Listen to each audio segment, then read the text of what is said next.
அதை ஹீரோயின் வீட்டில் இறக்கிடுறாங்க. ஹீரோயின் கொண்டு வந்த பொருளை கொண்டு வந்தவங்க அதை ஹீரோ வீட்டில் இறக்கிடுறாங்க. ஹீரோ தன்னோட வீட்டில் இறங்கின பொருளெல்லாம் பார்த்துட்டு இது என்னோடது இல்லைன்னு சொல்ல, ஹீரோயினும் தன்னோட பொருளெல்லாம் பார்த்துட்டு இது என்னோடது இல்லைன்னு சொல்கிறாங்க. இந்த மாதிரியான ஒரு சூழலில் தான் 2 பேரும் அறிமுகமாக்கிறாங்க. இவங்க 2 பேரும் வேற ஒருத்தர் கூட கல்யாணம் ஆனவங்க நம்ம ஆரம்பத்திலே பார்த்துருந்தோம் இல்லையா. ஹீரோயின் ஹஸ்பண்ட் ஃபாரின்ல வேலை பார்த்துக்கிட்டு இருக்காரு. எப்போவாது தான் வீட்டுக்கு வருவார். ஹீரோட ஒய்ஃபும் வேலை முடிஞ்சு ரொம்ப லேட் நைட்டில் தான் வீட்டுக்கு வருவாங்க. இதனால ஒருத்தருக்கு ஒருத்தர் சந்திக்கிறதே ரொம்ப கஷ்டம். எதர்ச்சியாக சந்திச்சாதான் உண்டு. ஹீரோவும் அவர் ஒய்ஃபும் பெரும்பான்மையான நேரத்தில் டெலிஃபோனில் தான் பேசிப்பாங்க. ஒரு நாள் நம்ம ஹீரோ ஒன்ஸோ தன்னோட ஒய்ஃபை வெளியே எங்கேயா சாப்பிட கூட்டு போகலான்னு சொல்லி அவங்கள தேடி அவங்களோட ஆஃபீஸ்க்கு போகிறாரு. ஆனால் அங்கே போய் பார்த்தா ஒய்ஃபோட மேனேஜரோ அவங்க ஏற்கனவே லீவ் போட்டு சீக்கிரமாகவே கிளம்பிட்டாங்களே, ஏன் உங்களுக்கு தெரியாதான்னு கேட்க, சொல்ல மறந்துருப்பாங்கன்னு மேனேஜர்கிட்ட ஏதோ சொல்லி சமாளிச்சுட்டு அங்கேருந்து வெளியே வந்து ரோட்டில் ரொம்ப மன உளைச்சலோடு வந்து நிற்கிறாரு. நைட்டு சாப்பாடு வாங்குறதுக்காக அந்த வழியாக வந்த ஹீரோயின்ஸா நம்ம ஹீரோவை பார்க்க ஹீரோவும் ஹீரோயினும் ஒருத்தருக்கு ஒருத்தர் பார்த்துக்கிறாங்க.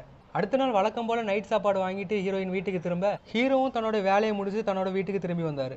பக்கத்து வீட்டில் இருக்கிற 2 பேரும் வீட்டுக்கு கதவை திறக்கும் போது ஒருத்தர் பார்த்துக்கிறாங்க.